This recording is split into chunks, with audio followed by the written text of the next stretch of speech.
Day for the is Nige invisible? Have I just not understood? No, he made me host. He's gone to feed the cat or something. Is that what he calls it? Oh yeah, go feed the cat. Hello, you are listening to Off Radar. It's a movie podcast.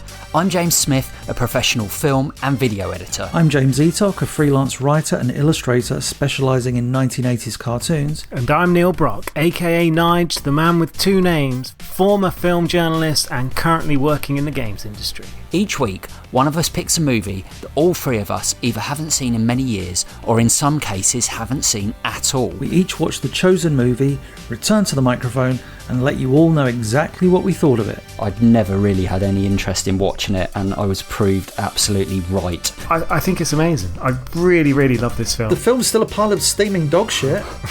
If you fancy joining in and suggesting a movie for us to watch, why not tweet us at Offradar Podcast or email us on offradarpod@gmail.com. If you like what you hear, please subscribe, share, and by all means, leave a review. For now, strap in, turn the volume up, and let's go Off Radar. Hello, welcome back to Off Radar. I'm James Smith and joined by James Eatock. Hello. That was slightly doubtfire, that was. Hello. You know what Nige is going to do, so do I. And Neil Brock. Fire it up! Fire it up! Fire it up! God. I thought you were going to do a crow noise. Okay, fine. I don't know what. I was expecting the crow noise as well. We're certainly hitting your -8s there. Yeah, you definitely are. Welcome back to Off Radar. We call Neil Nige for the sake of the next hour or so. Today is the second part of our Halloween couple of weeks. Spooktacular. Spooky. Yes. And this week we're doing a film which came out in 1994 called The Crow. Which I only realised, by the way, a remake came out this year of this film. Yeah. Yes. How did that pass me by? You could say it came out. It kind of, yeah. It was poo-pooed out in a very stupid way. It flew by and got shot down. Yes. Thank God. Like, it just, I heard rumblings of it when I saw, but I think it just kind of came and went, like Nige said. It was just within a couple of days, I saw a trailer and then no one talked about it or even saw it.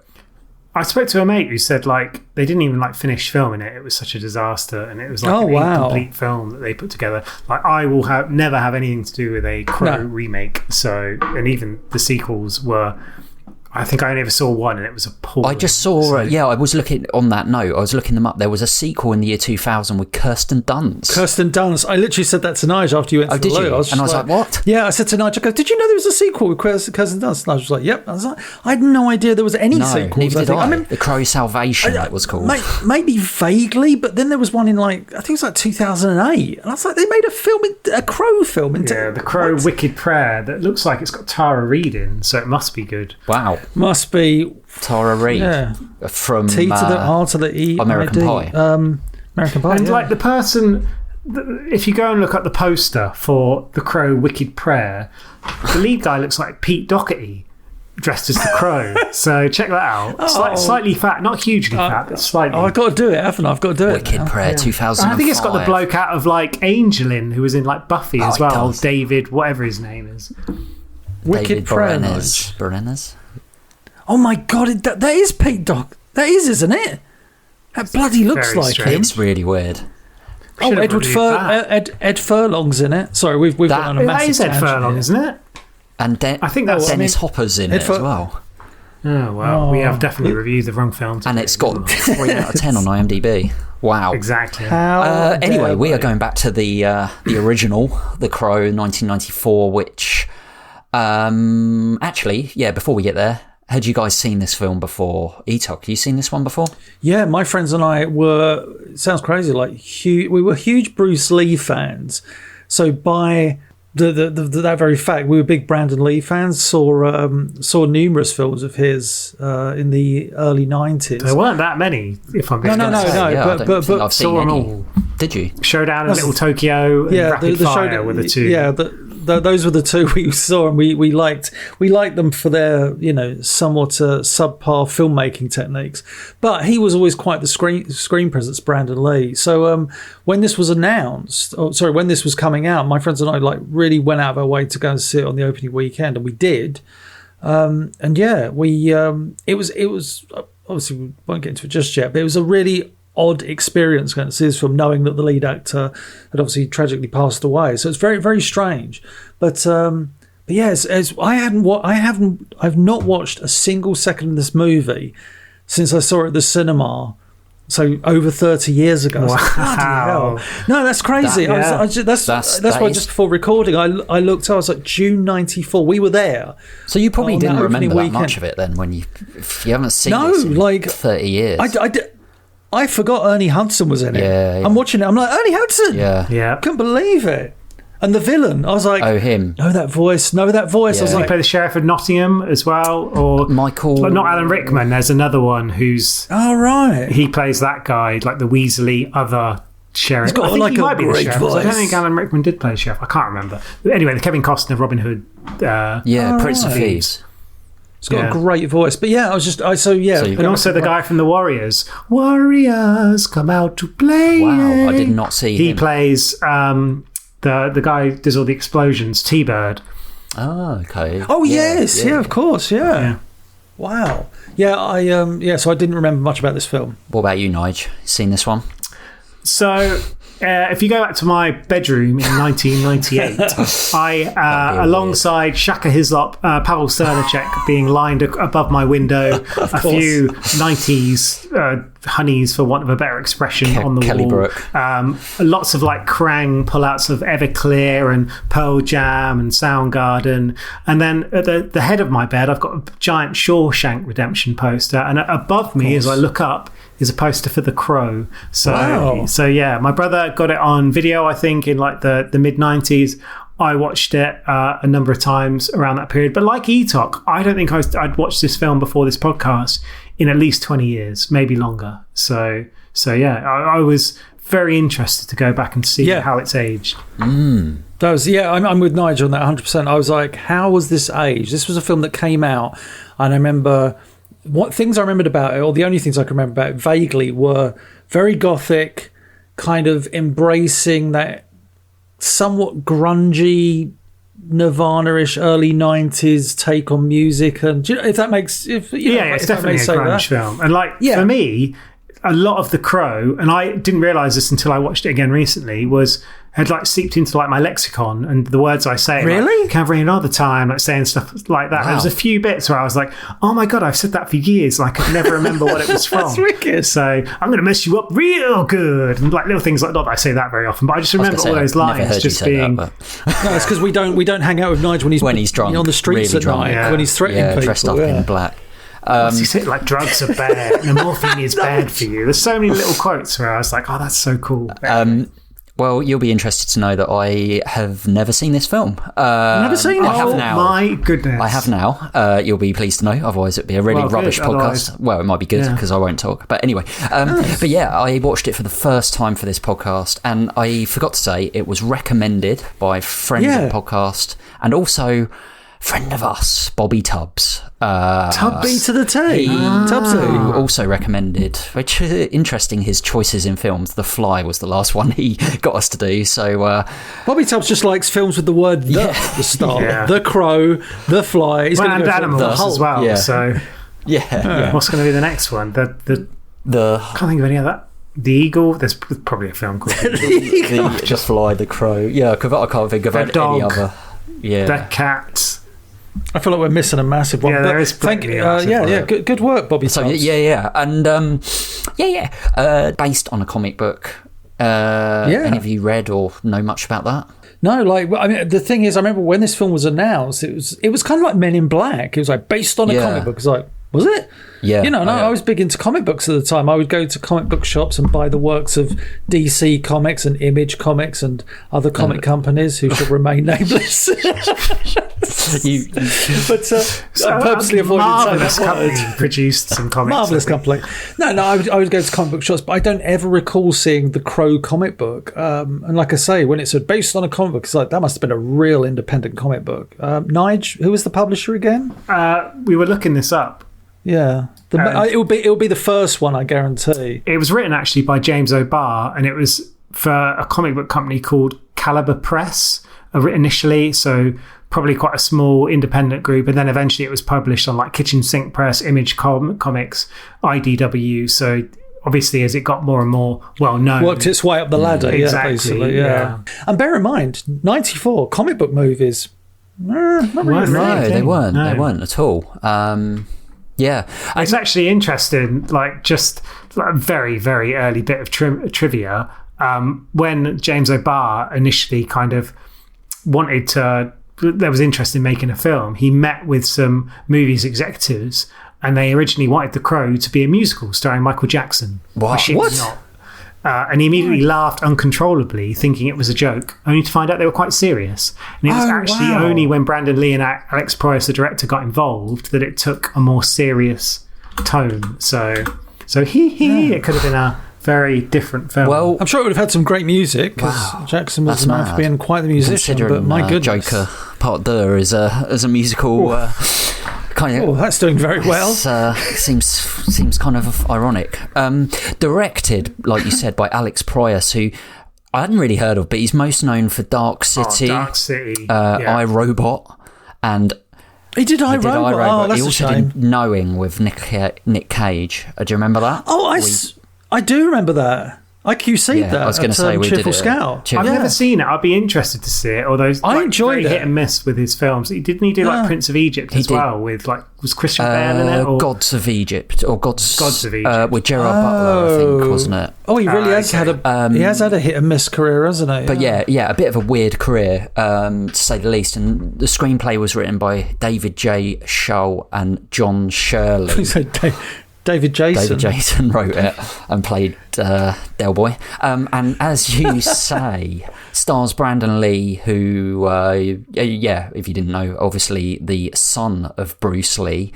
I didn't know Ernie Hudson was in this film either, so I was quite surprised when he shows up as a cop with a cigarette in his mouth, and I'm like, oh, Ernie Hudson's in this. And again, it's so crazy when you look at this. This was like 5 years after Ghostbusters 2, which feels like a lifetime ago, and it's like, Ghostbusters 2 came out in 89, this is 94. He's still... Yeah, it's not like just off the back of it. It's very different.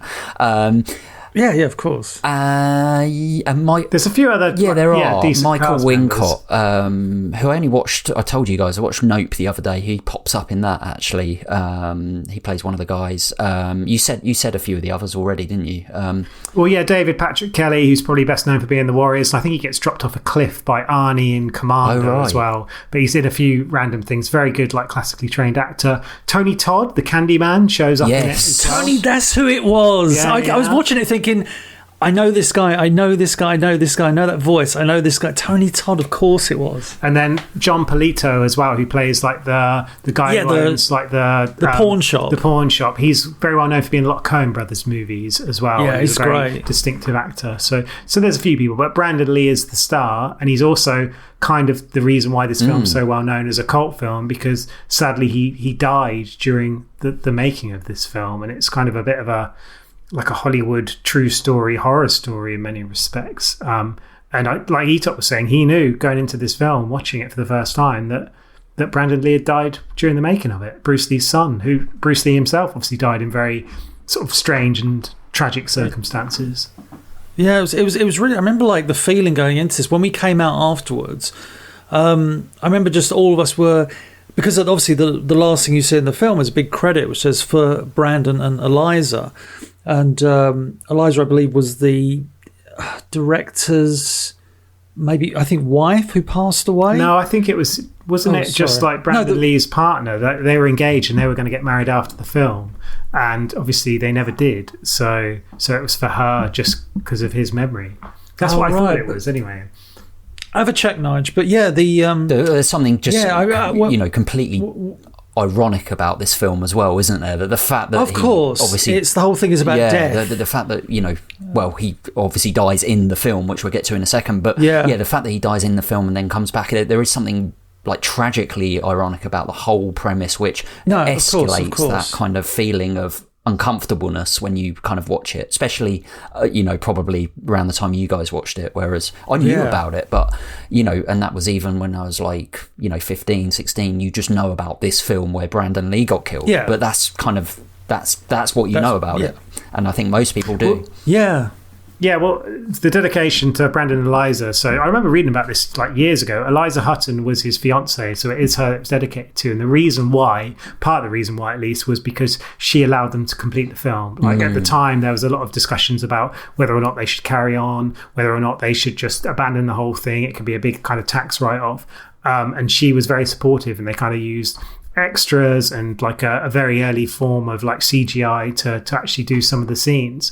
And I think he actually met her, like she worked as part of like a movie company, like a receptionist or something like that, and just kind of met her in that kind of vibe, that scenario. And they were due to be married shortly after this film was released. And similar to the film itself, it's about a couple that are due to get married, and a very tragic situation occurs to them as well. So I think that leads quite nicely into our synopsis, Nige.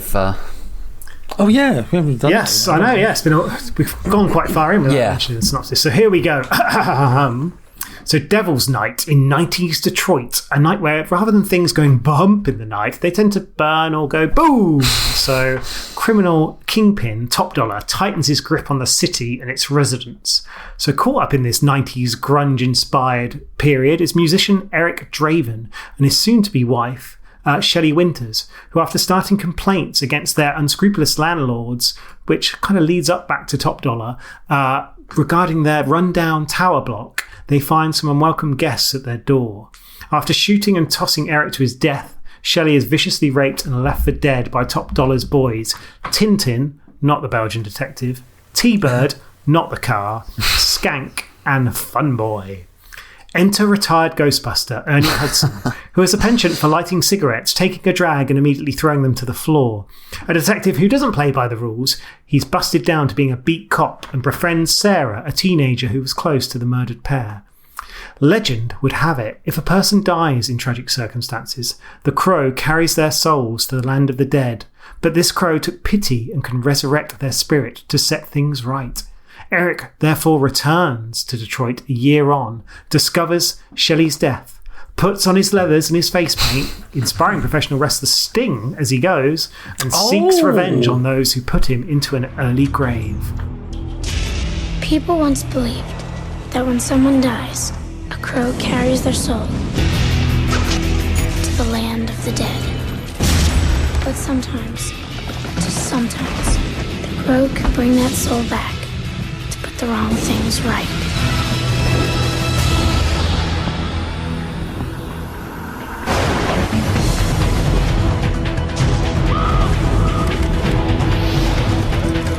You're all going to die. Is that gasoline I smell?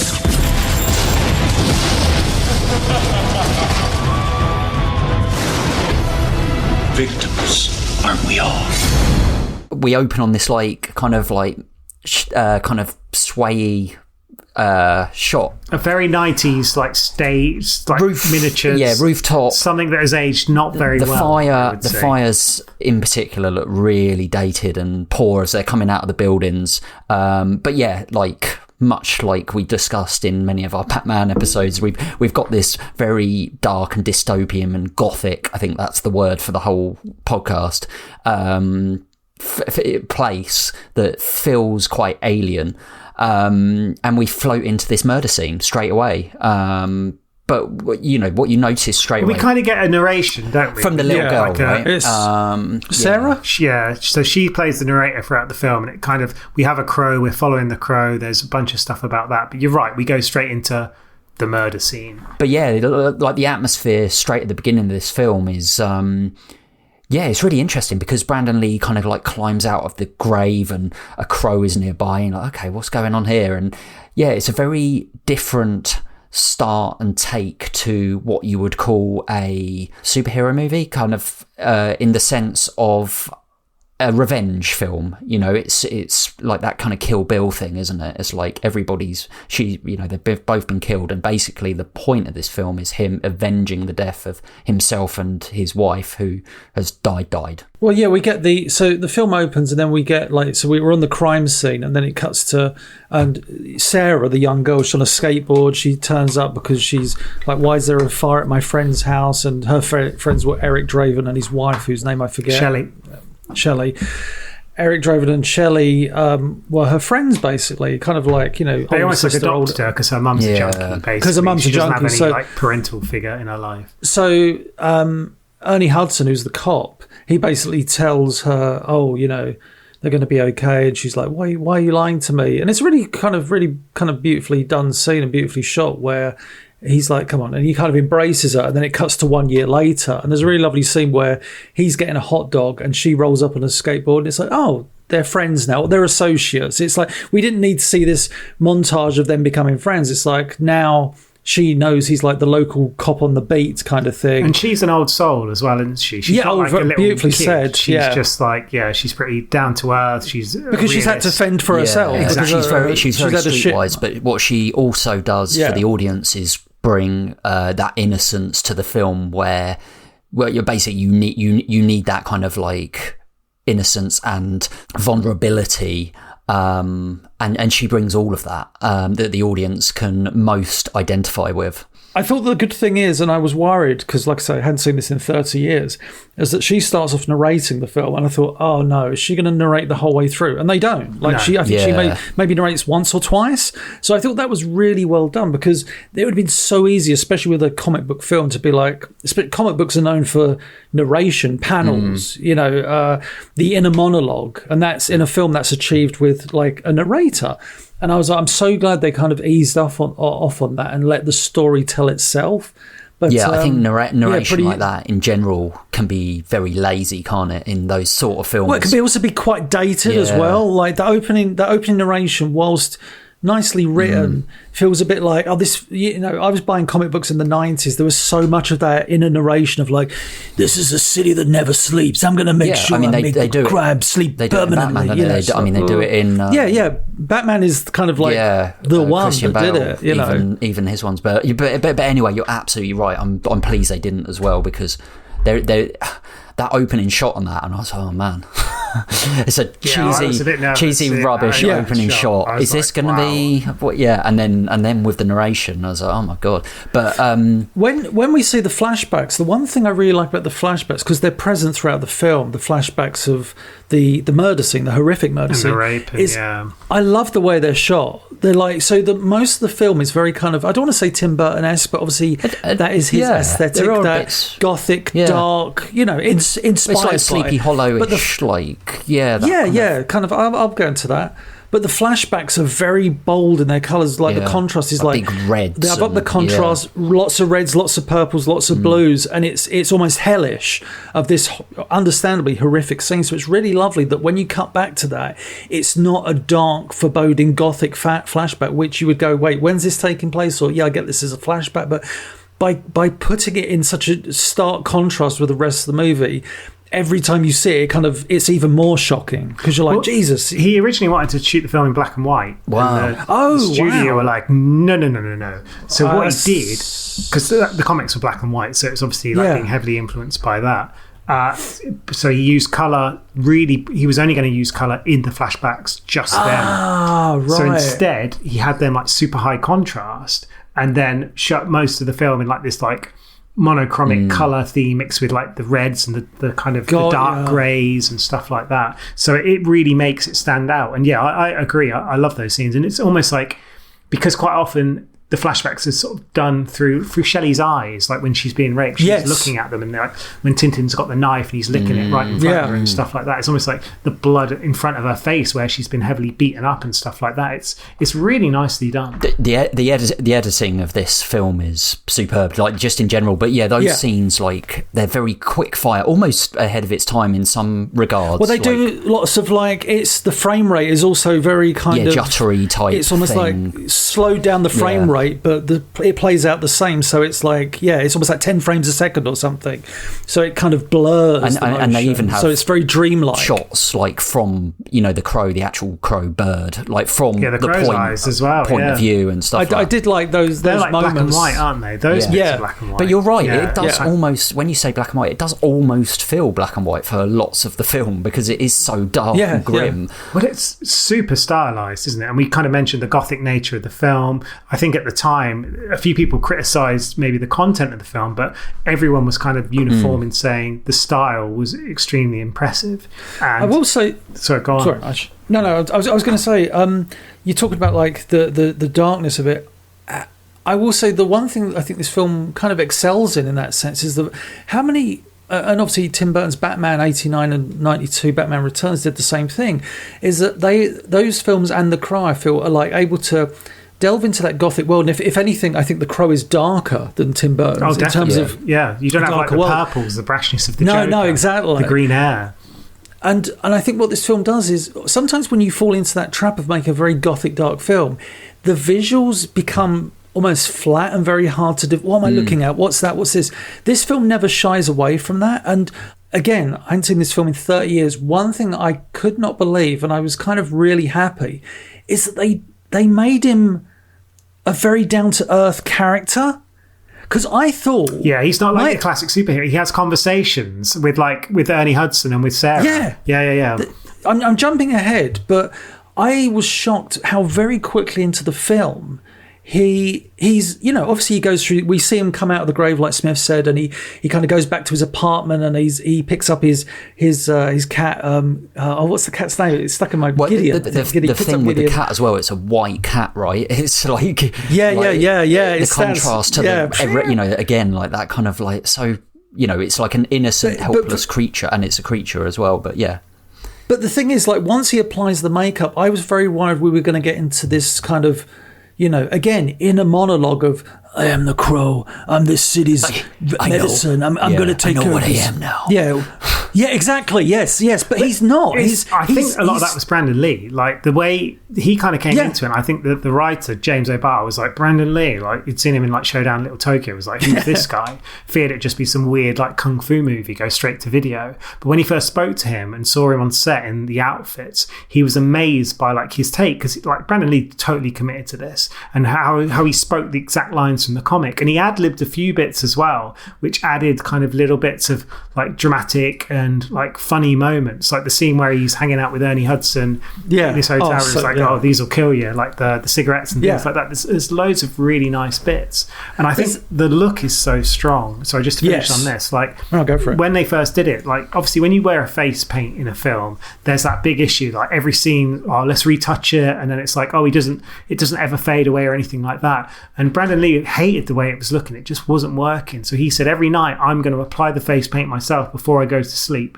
and we'll just have it throughout the day. And where it ends up, it kind of ends up. And you can notice through the film, it does start to fade away, and it isn't always there. It's not. And I always used to laugh when you used to watch wrestling again, like Sting back in the day. His face would just start like peeling off. But it works really well in terms of like it kind of, it's almost like the Matrix before the Matrix. You kind of got the leather jacket. I can imagine there were so many people that went out that bought leather jackets and leather boots and wanted to be that very tight leather trousers that they never should have worn. Bless him, he basically based his look for a good year on The Crow after this. Yeah, I bet. That's not a joke either. Like we kind of mocked him slightly at the time. It's like, why do you want to? And he was being kind of brooding and stuff. And it's like, what are you doing, so? And he had like the long black coat, and he had the hair anyway, so he had kind of he had the aesthetics going on, but he kind of really embraced. He didn't go over the top, wasn't wearing like all crazy leathers, but there was elements there. It's like, in Enfield, and you're like, come on, man, what are you doing? Yeah, exactly. We did once nearly make a film where it was the worst birthday present we were ever going. So there was 5 of us with like a group, and 3 of us, me, Soul, and Mansell, we're going to do a film of us just running around Enfield chasing one another, and we were going to edit it together as like the weirdest. Just here's your birthday present to 2 of our other friends, and it was going to be the most pointless chase scene ever, where I'd be running after. It would have all these continuity issues. We wanted to make like the worst movie so it ever. Didn't get made. We filmed loads of it, and it's really the raw footage is well, just you've got an editor right here. Wow. So, exactly. Yeah. Send it in. James. Let's Here you put go, it up Smith. on the Here's 3 hours of content for you. Wow. You're like, oh god.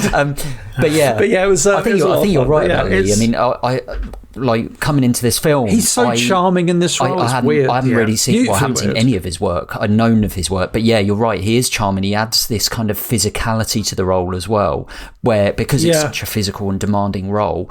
But you can tell that he's kind of like fully embraces that. Oh well, he lost 40 pounds to the role. It's like Christian Bale for The Machinist. Yeah. Like he looks skinny, or Joaquin Phoenix, how you pronounce his name, for the Joker. He committed to this because he. I mean, look at Bruce Lee. Like, and look at him in Little Showdown in Tokyo. He can be a big guy, like big huge dude, muscles, and he's still got some muscles, but he's a very slender guy and svelte. They didn't want him to be some kung fu expert. They kind of said that his martial arts, it shouldn't be martial arts. It's just him kind of fighting and learning a way to take revenge. And sorry, Smith, I kind of cut you off, but yeah, like he was so committed to this role. And it was so sad. You can tell that. And then I think in one of the early kind of revenge scenes is him literally jumping over the rooftops. And I thought it was really well done, this scene, because like we said before, visually, like, you know, you've kind of got it from the crow's point of view, as in the bird. But then you've also got it from his point of view where he's jumping over, and then you've got quick cuts. But it's really well done where he tracks down the guy, and it's, I think it's that line. It's Tintin first. Yeah. Tintin's the first one. That's a really good scene as well. It's like, very with good. the night, because Tintin is like a lot of these like gangster guys. So what is it? Tintin, Funboy, T-Bird, and Skank. They don't have loads of like screen presence necessarily, but they become quite easily rounded characters. So you've got Tintin, who's the guy. That's with the the weird thing about it. Rounded is a really good word. These could easily be random henchmen. I would say that these guys remind me of like the villains in RoboCop. That group of baddies are quite well rounded. You don't really know, but you kind of get their personalities. Yes, and like that's what stands this out from like a John Wick type film. Is they're all just like faceless goons. Like Tintin's the knives guy. Funboy's like a junkie who's dating Sarah's mum. T-Bird's like the guy from Bloody Warriors, like I said, who's like the explosive expert, and Skank's just absolutely bonkers on speed. And there's an amazing scene later on. Like this guy was barely in anything in any of the films, but he absolutely nails this role. And they just add that kind of semblance of not necessarily realism, but like you don't identify with them, but you understand them. You can kind of see who they are. And even though they're kind of in a comic book film, you expect bad guys to be relatively throwaway. It's very quick and easy to kind of see who they are. And you get that through those flashbacks, so that exactly, because you know you. Like it is. I'm going to use the Kill Bill thing again, but you know, it's because it's so horrific that you want the revenge, and because you're kind of on his side, on the little girl's side, and obviously on the deceased wife's side. Yeah, I think you feel that a little bit more than just like you say, like in John Wick. It's just like, oh, there's a baddie, he's going to get beaten up. So yeah, you feel that, and I think they're the writer director really clever in making you feel that. Man, I don't even fucking know you, man. What the fuck you want, man? Why don't you tell me a story? A man and a woman in law a year ago. Motherfucking mom. Listen! I'm sure you'll remember. You killed them. On Halloween. Yeah, man. Okay, Halloween, yeah. Some dude, some bitch, whatever, man. Her name was Shelley. You cut her. You raped her. Shelley, yeah, I shanked her pink ass and she loved it.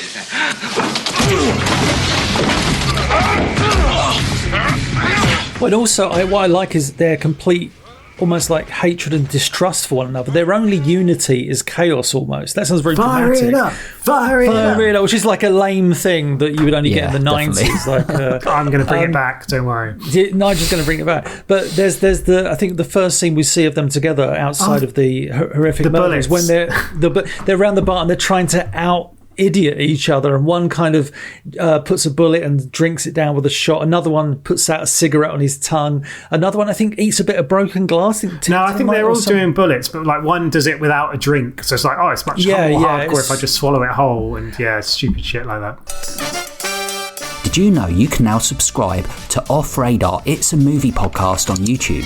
you can watch exclusive trailers and listen to brand new full episodes. All links and info in the description down below. Somebody stop me! Yeah, and like we've mentioned flashbacks, there's also flashbacks to the positive side where Brandon Lee's with Shelley having nice times, and Sarah's there and the cat's there, and it's all very nice. But yeah, obviously it's very brutal. We see in the flashback of her being raped, and the Crow actually guides Eric Draven to take out the villains in order, like one by one, based on who struck first blood. So the order they actually raped her. So Tintin's first. Man, I did not get that. And, That's I remember that. It's just horrific. And again, this kind of jumps forward quite heavily, but they all kind of get taken out in the ways they're kind of known for. Yes. So Tintin's stabbed to death by his knives. Fun Boy, drug overdose. T-Bird burns to a crisp because his car explodes, and he's the explosion expert. He's the fire guy. Yeah. Gets thrown out the window, much like Eric gets thrown out the window at the start. Mika, who's we haven't really mentioned, is like Top Dollar's sister. Bizarre. What an interesting. She brings so much to the role, though. Yeah. So, but yeah, I love the fact that Top Dollar and his sister, who are uncomfortably intimate with one another, they both are in touch with this whole spiritual aspect of it. So, the idea that he has come back, Eric Draven has come back from the dead, is offing their people, their henchmen one by one, isn't too shocking. And what I like about him as well is, he's a villain. He's a big villain that kind of sends out his goons, but also, as we see later in the movie, he's proactive as well. And his sister, like, all in tune. Like, the first time we're introduced to them, it's really horrible. They clearly slept with some random girl, and the sister removes this girl's eye because this girl's dead now. He's like, I think we broke her, and it's just like, oh, this is horrible. And then that's how she gets taken out in the end. The Crow pecks out her eyes. So again, that kind of retribution. And even Gideon, who's the guy who runs the pawn shop, he's a loudmouth. He actually gets killed by Top Dollar, gets stabbed in the throat. So again, what he's known for. And then he's like, he stabs him, and he's like, oh, well, you just died, and shoots him. Yeah. It's like, oh, that's harsh. But one person we haven't talked about enough yet, and we've got to talk about him because I think he brings so much to this movie. E to the H, Ernie Hudson. I thought he's so good in this film. Like, I do think that there are some slightly odd scenes in this film. There's a scene where Brandon Lee goes and just has like a chat with him in. I love that. I love that scene. I just found it like a bit weird. Like, you're right, it's just so normal, isn't it? The way it's played, and I think just having a beer. Yeah. It's just like I'm having a beer, and the smoking thing is like, oh, you shouldn't smoke. And obviously, Ernie Hudson, we should say, as his character, which I noticed right from the start in this film, I never associate with him someone who smokes, so I don't know if he does, but anyway, all the Ghostbusters smoke quite a lot. Yeah, all the Ghostbusters in the first one. They don't in the second one. It's like, they don't in the second one. We're all good boys but, now because it's a but children's maybe movie. It's just because in film in general we don't see people smoking as much. But anyway, it definitely. Yeah, I was like, but wow, he's smoking he like in like literally every scene in this film, and they do like kind of the first scene. Yeah. Sorry, he has a cigarette in a crime scene, takes his drag, and then throws it on the floor and stops out. And it's like, it's a goddamn crime scene, man. What are you doing? That's just how it was done back in the day, man. But that's like you say, like, as that cop, like for someone... He does have so much screen presence in this, and he develops this really sweet kind of friendship with the little girl, Sarah. Did you say? Yeah, Sarah. And that works. They become really this well. great little team. I really liked. Yeah. I love the fact that because Sarah, there's really lovely, again, little very touching scene where. Sarah nearly gets knocked over crossing the road. She's on a skateboard, and Eric Draven from the road, like saves her, pissing down with rain. He grabs her, pulls her back. And she's like, oh, that guy, who cares? Yeah, she's never looked at him. She's looking at the car. No, she's looking away, and she's like, oh. And then she says something like, oh, I wish it would stop raining. And Eric Draven goes, it can't rain all the time. And she turns, she goes, Eric? And he's gone because he's doing his, disappearing act, which Ernie Hudson obviously comments later in the film. He's like, yeah, he does that a lot. But... so Sarah immediately suspects that Eric Draven's come back from the dead because I thought, they had this conversation, somehow she remembered it. The thing we haven't brought up is the fact that Eric Draven was a member of this, I guess indie band that had some grunge band, but had some success because they had records pressed in this universe of theirs. And Sarah was obviously a fan of his thing, so one of his lyrics was "It can't rain all the time." Yeah, she plays it. It starts skipping. Can't rain all the time. Skips. Can't rain all the time. It's weird. The film doesn't spend as much time as other films with building character relationships, but what it does in its brief time, I feel, is build enough that I personally really cared for a lot of these relationships. And like I say, the Ernie Hudson, I can't believe I'm forgetting his character name, Detective. It's a weird name, isn't it? Yeah. It's like Bancroft or something like that. Albrecht, that's it, Albrecht. We're going to call him Ernie Hudson. Just call him Ernie. I'm going to He's call him awesome. Ernie Hudson. Yeah. Ernie, so I love the fact, like you were saying, Swift, that scene where, because the first time Ernie Hudson meets Eric Draven, the Crow, he's sort of like, he's walking away from a crime scene, and Ernie Hudson's like, hey man, and I think he's like, Eric Draven's being very, he's not brooding, he's just like, okay, I'll do what you say, and he kind of sits down. And briefly, Ernie Hudson looks away and Eric Draven disappears, and Ernie Hudson is like, guy shows up looking like a mime from hell. So that was a really good line. He has a lot of good. He does, yeah. A thing, like I said, 30 years since I've seen this movie, I don't remember this character being so charming, and it is. There's a lot of, the best way, there's a lot of heart in this character. You feel that this character has a lot of love in him, and even though he's been through this horrific thing, he's motivated by, actually, I'm saying this and realizing that's how the film ends, is talking about how love can kind of keep people alive, and that's very much what his character is. It's all about, love keeps his spirit alive, keeps him going, keeps, his thirst for revenge and vengeance and stuff. But it's also what those around him are drawn to, and he regardless of the Crow appearance and everything he's been through, he's still Eric Draven, a man who's obviously very compassionate and caring. And so he has this, like we've said, the Eric Draven, Ernie Hudson relationship, which is never like... Well, he touches his head, doesn't he? That's what I was about to say. Yeah. No, go on. Well, yeah, so when they meet in the apartment and he comes in, he kind of asks what happened with Shelley, because obviously he doesn't know. Like, he didn't even know Shelley was dead when he comes back from the dead, even though, like, the grave's next to him. I don't even think he clocks it. And he kind of says, what happened? And Ernie Hudson basically sat there the whole time. She was in hospital for a number of days. Like, she tried to pull through and couldn't. And when he touches people, he can kind of see their visions, and he sees all the stuff that Ernie Hudson went through. And at the end of the film, he kind of weaponizes that thought as well. So beautiful. And yeah, he has this huge amount of respect for everything Ernie did, obviously, as Shelley was dying. And again, even those kind of flashbacks, I think those flashbacks are shown like kind of a blue color. Again. Those are blue in the makes hospital. Them stand out even more. But it's really interesting. But I guess, like, at the risk of jumping into some like early trivia, there's like a huge aspect to this film that we haven't discussed, because it's not very well known that there was supposed to be a lot more about kind of like the mythological side and less about the Crow. Initially, there was supposed to be a character called the Skull Cowboy in this film. I shit you not.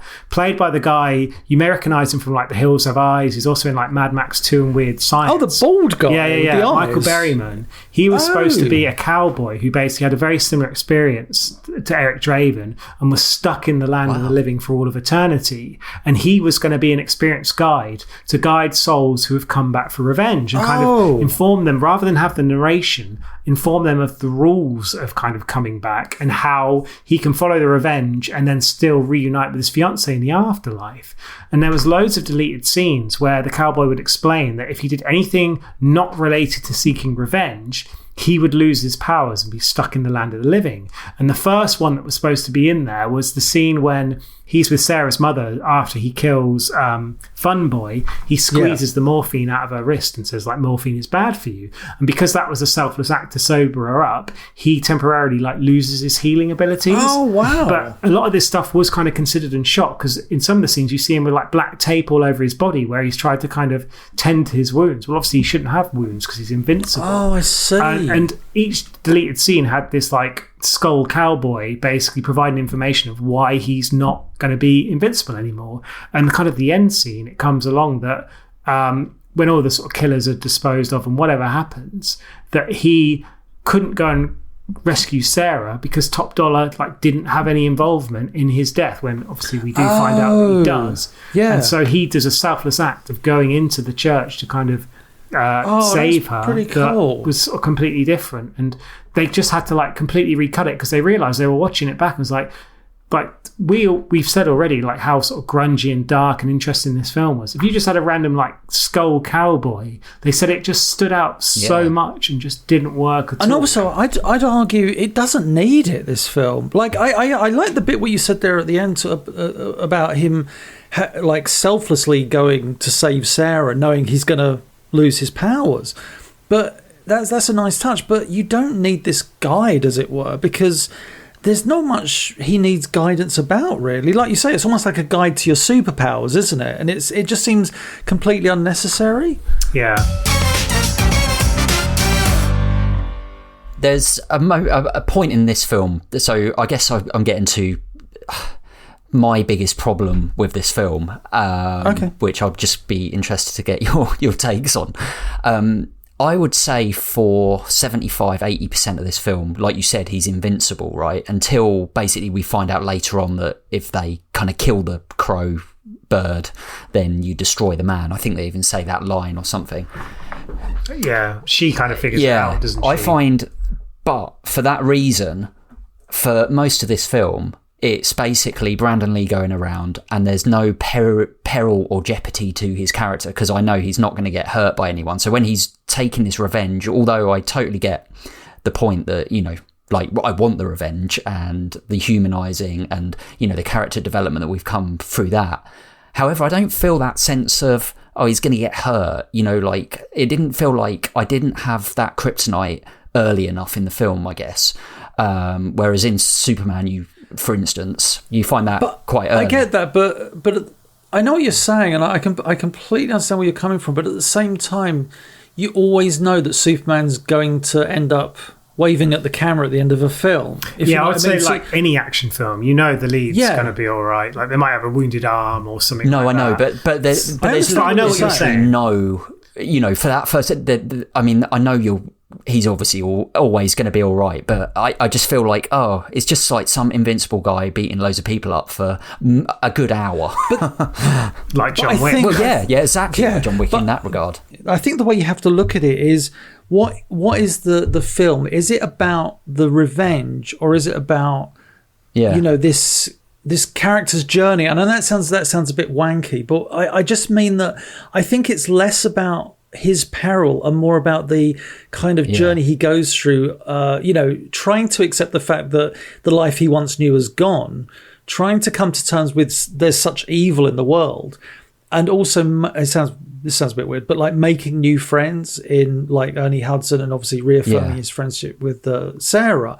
But I totally get where you're coming from, because like, you know, where is the peril when someone there's also immortal? This weird sense of feeling about grief and loss and death, and this film doesn't shy away from that at all, because, you know, obviously we know that you know, like obviously his wife has died, so there is this fiance, yeah, of course, because they're about to get married. I thought you said Beyonce, Nige. What's he talking about? His Beyonce. Beyonce was going to get married to him with, but put a ring on it. But yeah, that, like, you know, that's quite a big kind of issue to kind of get into a film like this, I think, because even death in general, like coming to terms with that and stuff, and you know, that's part of the journey the little girl goes on, I think. Yeah, that's a good shout. Like, we, you know, but again, the film, I think, is very clever that it could have easily gone, we're going to see the journey through Sarah's eyes and stuff, and like again use her as the narrator,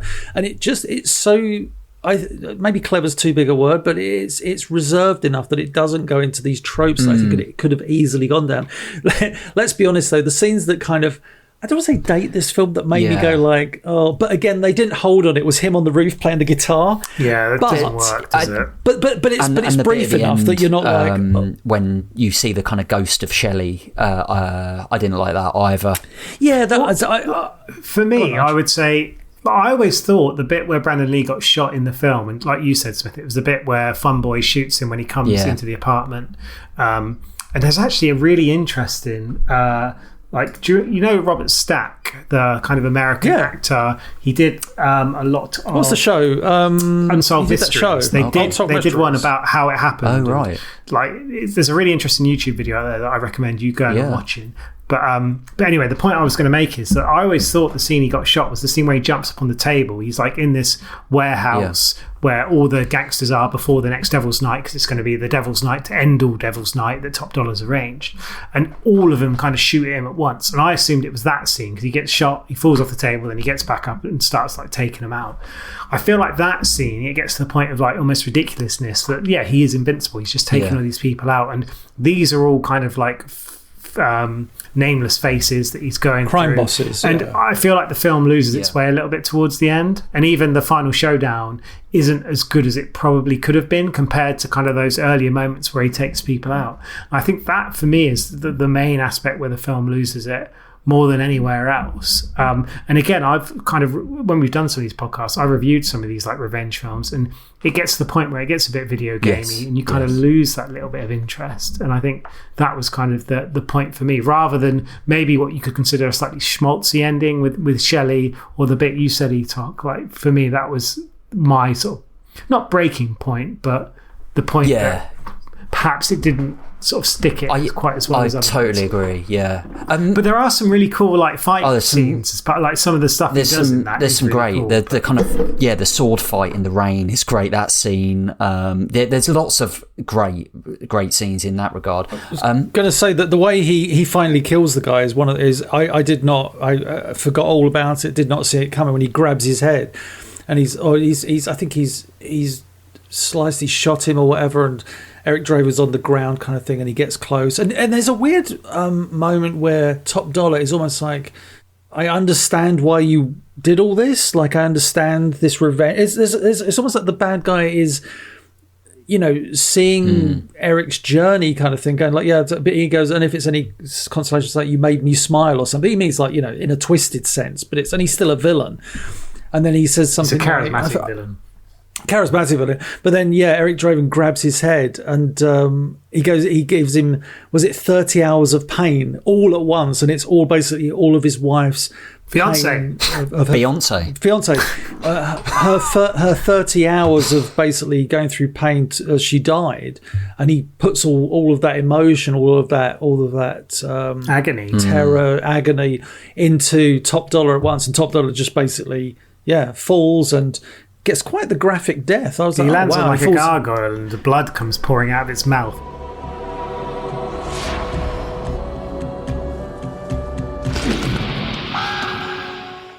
And just on, obviously, we've kind of talked about Lee's death. How much of the film did they have left to film? I can tell you the scene. So during the scene where he first enters the apartment after digging himself out of the grave, that was done afterwards. Of him walking through the alley in the rain was digitally composed. I kind of mentioned the CGI.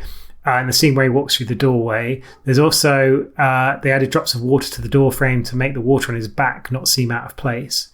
The face in the smashed mirror was Lee's, but it was digitally altered to kind of fit the shards. The shot of him falling from the window was made by digitally composing his face onto a body double. The scene where he put on his makeup was actually used with a double as well. When he walks towards the window with a crow on his shoulder was a double with digitally added.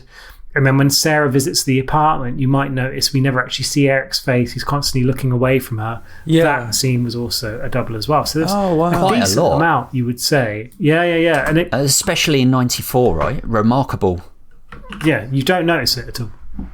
I'll be honest, I wasn't really looking out for those moments, but at the same time, I didn't notice anything where I was like, oh, that's clearly an edit, or oh, that's clearly missing. It flowed really nicely. I think I remember watching it as a kid and having this morbid curiosity, both to see when he got shot and whether they would show it, and the bits where it clearly wasn't him, and you couldn't spot either. Like I said, for years, I thought it was a different scene. And obviously, when he got shot, I take it, the take that they use in the film is not the take where he actually got shot. No, I think this is me going back 30 years. I'm sure they altered the scene so it wasn't the way it was supposed to, because I'm sure he wasn't supposed to go out the window. I might be completely wrong about that. I don't know. I don't know. Like the actor who did it, Fun Boy, Michael Massey, he like stopped acting for a year because he was so traumatized. And one of the worst things was he wasn't even supposed to fire the gun at the character initially. It was changed at the last minute by the director. Wow. And even like in 2005, 12 years after the shooting, Michael Massey had claimed he still had nightmares about the incident and never actually watched the film back. He actually died in 2016 as well. So yeah, like as I said, there's that video that kind of explains what happens, but essentially for the scene at the pawn shop, they went just to a random pawn shop and just bought everything there to put it on the set. And some of the things that they found were actual bullets. And so when the stunt coordinator came on set, he spotted those bullets and said, you can't have these on set, put them in his car. Because I'll go into like full trivia about this later, but basically a lot about the set was a complete disaster. They basically tried to make a $30 movie for $18 million, and a lot of corners were cut. And in doing so, rather than going out and buying classic dummy bullets, they took the real bullets and altered them in such a way that they could be used as two different types of blanks. Yeah. One was a type of blank that kind of makes the noise but doesn't have any gunpowder in, and then there was another type, and unfortunately when they fired one of these blanks, it got stuck inside the actual barrel and wasn't properly checked. So when it came to shoot this film, one of the other types of blanks put the pressure in and shot out the kind of dead blank from it, and it went straight into Brandon Lee, and everyone thought that he was like acting or pretending. They were a bit like, oh, get up. And it turned out obviously he had been critically wounded, was rushed to hospital, but they couldn't save him. And it must have been awful for everyone. And like one of the main things, one of the sort of actors we've talked about is obviously the little girl, the Sarah. Like she was, if you look at her like IMDb, her wiki, she did pretty much nothing after this, like a couple of small things. And she was really close with Brandon Lee. Like it was her first big movie production. He from what everyone says, he was such a lovable guy. And yeah, for her to kind of be in that experience, it must have been traumatic for everyone involved. Yeah. And the fact they got a film out of it, and a film that kind of got such a cult following and an understanding and all that kind of things is kind of remarkable. But yeah, like as I said, a lot of people watched it out of that morbid curiosity. Yeah, I'm sure it actually generated a lot of interest in a weird way because of that. Yeah. I mean, like I'm sure you'll find that a lot of people watch or have watched Twilight Zone. But Batman with Heath Ledger's Joker. Oh, of course, yeah. I'm saying a lot of people have probably seen that because this was his last performance, and obviously I'm not a fan of that movie, but what a performance! Wasn't he in the Imagination of Dr. Parnassus or whatever it was? And when his. Yeah, Batman sorry, I'm being pedantic. Apologies. No. It's but they had to get other actors in to fill the role, and he sort of shapeshifted. I think Colin Farrell was one. I can't remember. It was a bit of a mess, that movie. There was Terry Gilliam on, I think, maybe. Yeah. But the obviously, I don't know if maybe you'll edit this out, Smith, because maybe it's too recent. But obviously, look what happened to the movie Rust. Yeah, I think we do need to. I think it's a good point. A lot of the kind of stunt coordinator and the laws were changed based on this tragic incident, and yet, however many years later, we get something where basically someone did a major fuck up, and Alec Baldwin shot someone and killed them because a stunt gun turned out to be a real gun, essentially. But isn't it astonishing? Someone I may, there's been so much written about that incident. I've read like all these theories and blah blah blah, but one of the things I remember reading was, he shot her with like a live round, an actual bullet, and someone said, and maybe that's wrong, maybe someone will correct me, but if that is the case, as someone else said, which I saw, which was, why would you ever have a live round on a fucking movie set? It's the same thing, like that bad coincidence that they brought all that stuff from like a real life pawn shop, chucked it in a boot, and then they realised they needed not stunt bullets, blanks, and like you say, you cut corners, and it's like 99 times out of 100 that'll work, but that one time it doesn't. Yeah, especially these days, you just don't need it. You could use a water pistol. It's like it's so unnecessary in filmmaking.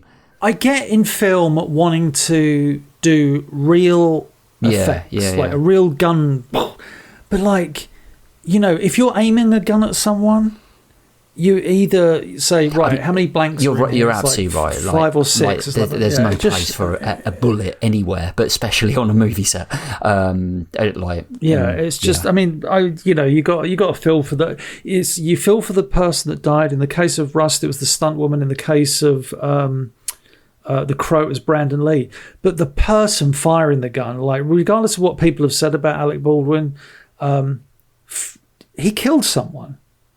Whether he didn't. You think he woke up that morning going, "I can't wait to kill someone"? No, that's just not. That's not him. That's he went to make a movie, and by all accounts, it was shaping up to be a rather good movie. I wonder do you think that will ever see the light of day? That film in this modern era, I doubt it. I just don't think. I don't think public is wired. Because I mean, in some ways, it's amazing that this film did because. I watched this on ITVX, The Crow, but it's the same premise. As in the same problem, really.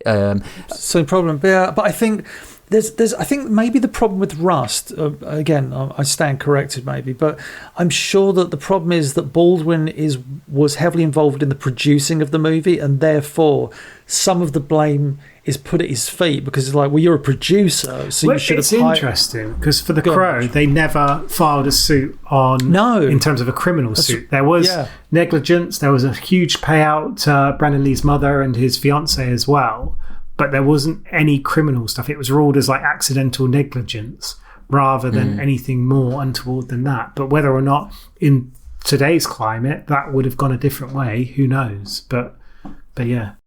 As I mentioned, there's a lot of cost cutting. They filmed it purposely in North Carolina because it was a right-to-work state and it allowed them to get away with pay, conditions and production schedules that they would never have been allowed to do. So there was a lot of tired people. There was a lot of problems, like a grip truck caught fire.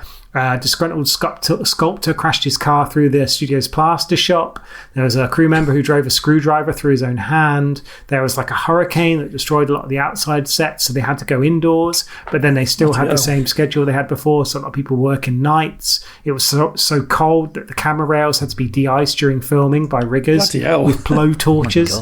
And then there was apparently, according to Empire magazine, cocaine abuse was rampant on the set as well, with cameraman just shooting it while completely high, crew going to the toilets to snort between shots, and people just like cutting around the set.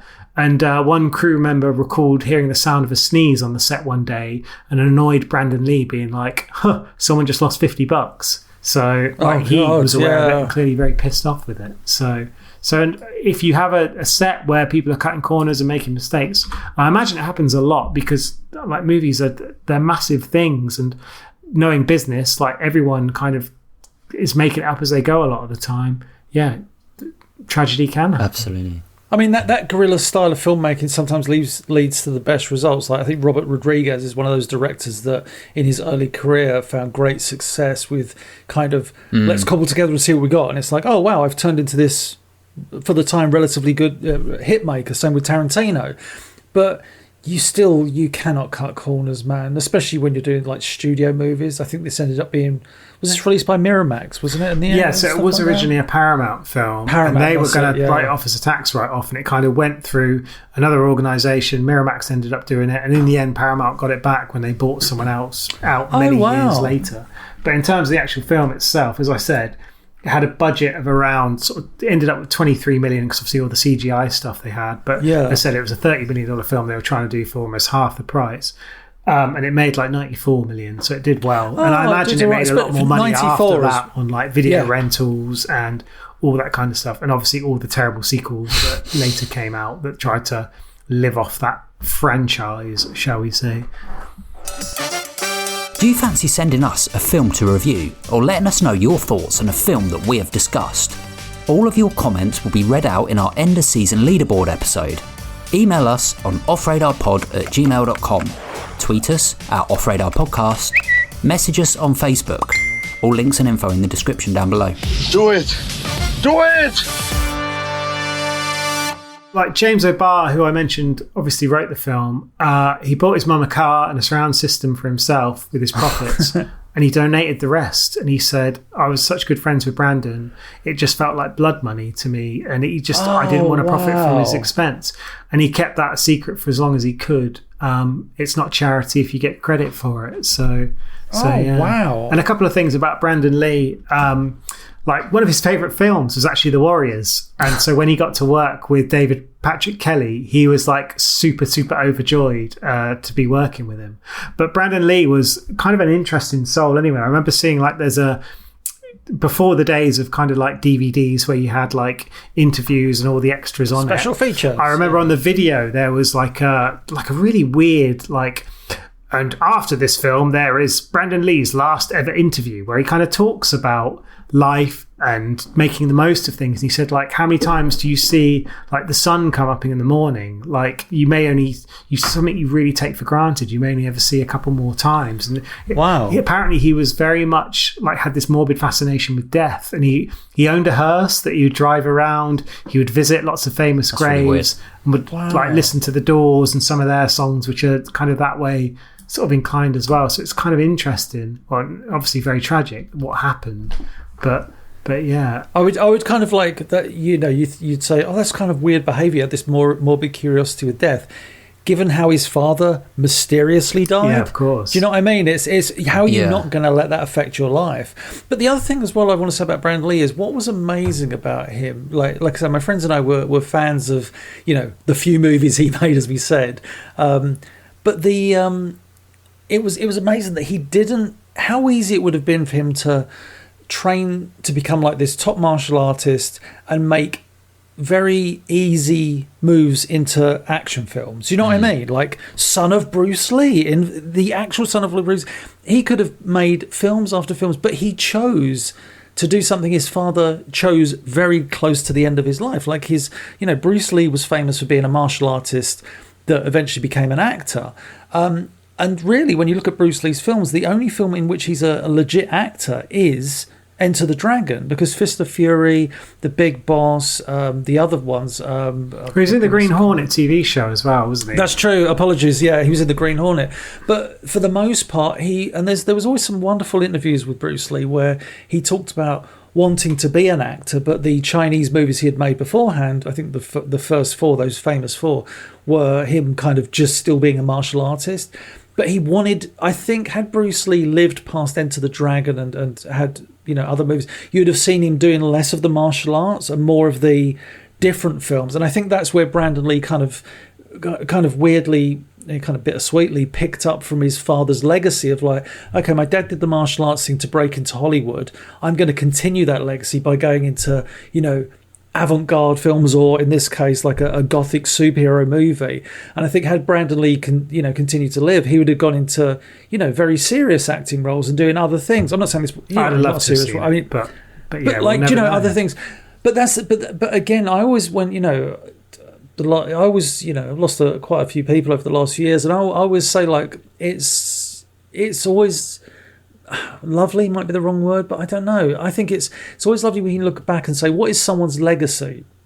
And obviously it's usually the people whose lives you touched around you. You know, did you better people's lives? Did they enjoy you? Did you enjoy them? Did you have a good life and stuff? And you kind of look at Brandon Lee and it's like, oh my God, taken far too soon.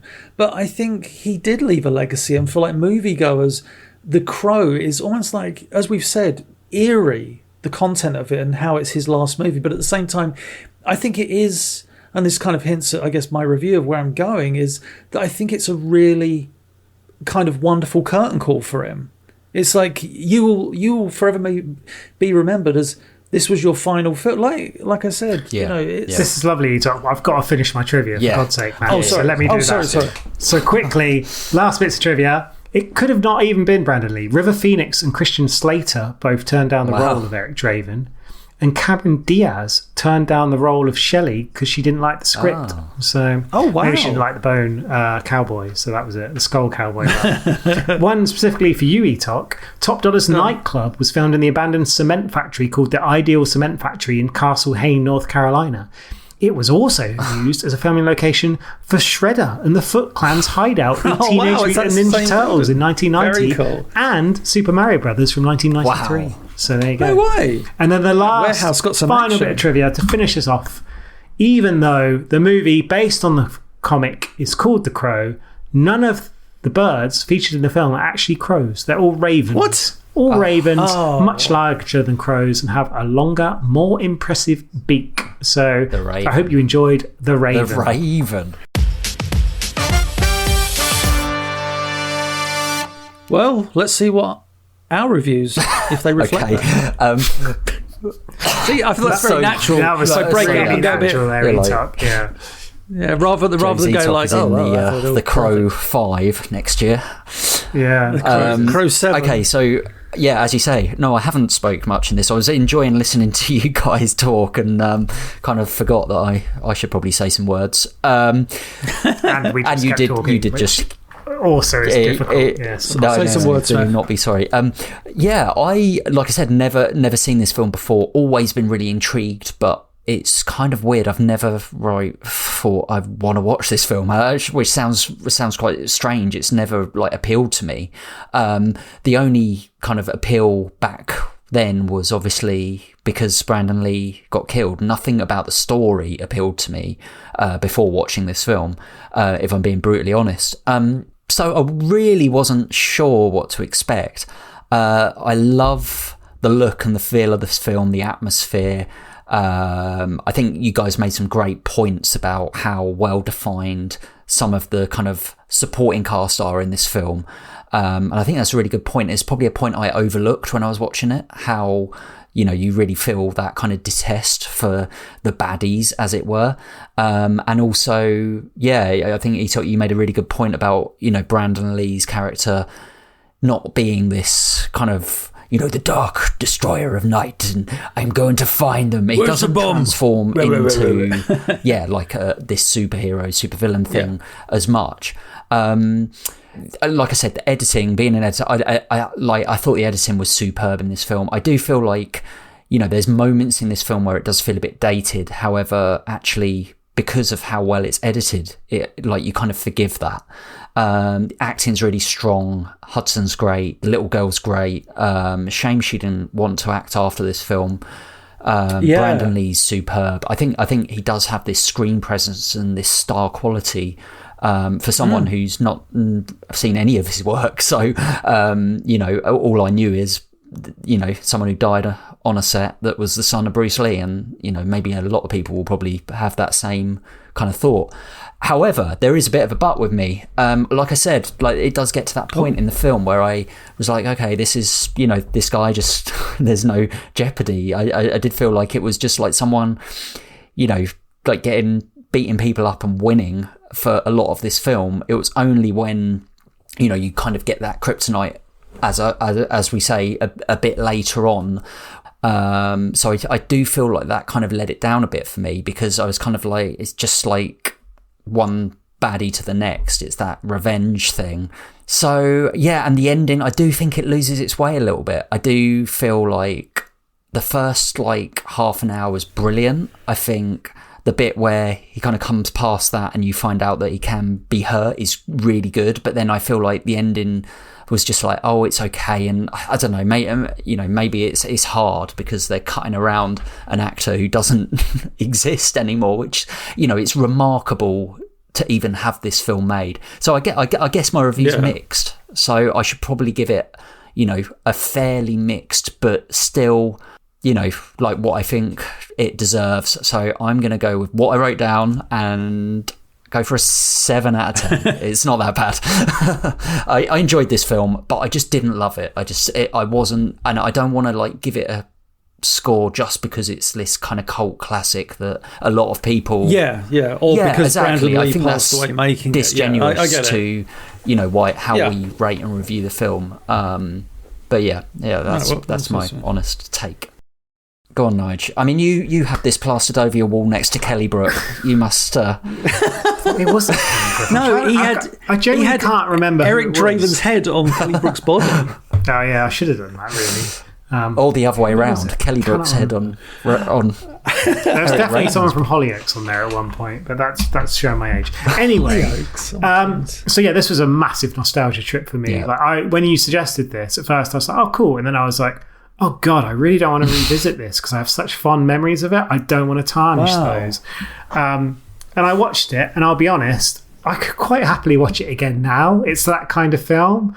There are definitely flaws to this. Don't get me wrong. Like I said, I feel like it does lose its way a little bit. Like, the young girl, I'd forgotten how wooden she is. Like, I think she's good and she works really well in the film, but go back and watch the way she delivers some of her dialogue. It is very, very sort of stilted and wooden and not fantastic in that regard. But for whatever reason, it works. I love Ernie Hudson. The dynamic with him and Brandon Lee almost doesn't fit the rest of the film, but at the same time it complements it and it works really well, and I think he's terrific in it. I think Brandon Lee's amazing. I love the bad guys. I love the main bad guy.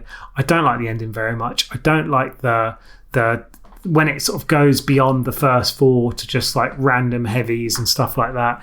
And I don't like, in contrast to you, when he becomes vulnerable, I feel like the film loses its way a little bit. But the style is incredible. I love the soundtrack. So Stone Temple Pilots, Soundgarden, The Cure, like really kind of 90s grunge was right up my alley. Like, I dated a goth for a bit when I was younger. It was all around that era. I just have massive nostalgia. Yeah, I love that bit. Yeah, there's so much about this film I really do love. And yeah, Brandon Lee, his look, it's just incredible. It's a really well-directed film. I recommend anyone go and watch Dark City as well, for the director, that has, again, just an incredible style to it. But this film isn't perfect, so I can't give it a perfect score. I'm going to settle on an 8 out of 10 for me. So it's a really, really good film that does show its age in a few bits, certainly with some of the miniatures that they've used and areas like that. But yeah, I'll always have a soft spot for this film. Nicely said. I thought you'd be interested. Etok, where are you at after 30 years? After 30, that's the crazy thing. You have to watch it again in another 30 years.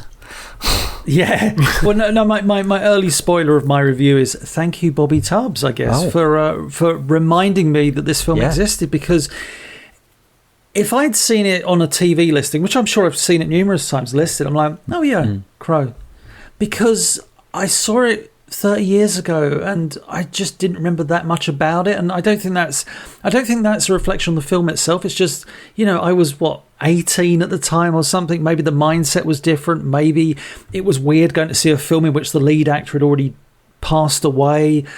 But I as soon as I put on this movie, and like you say, those initial shots of the city with the narration, I was like, oh God! Yeah, I literally did, and that's no disrespect, because like we say, production was being obviously worked on in '93. They're not the worst, but like Smith said, those fires, it's just like, oy.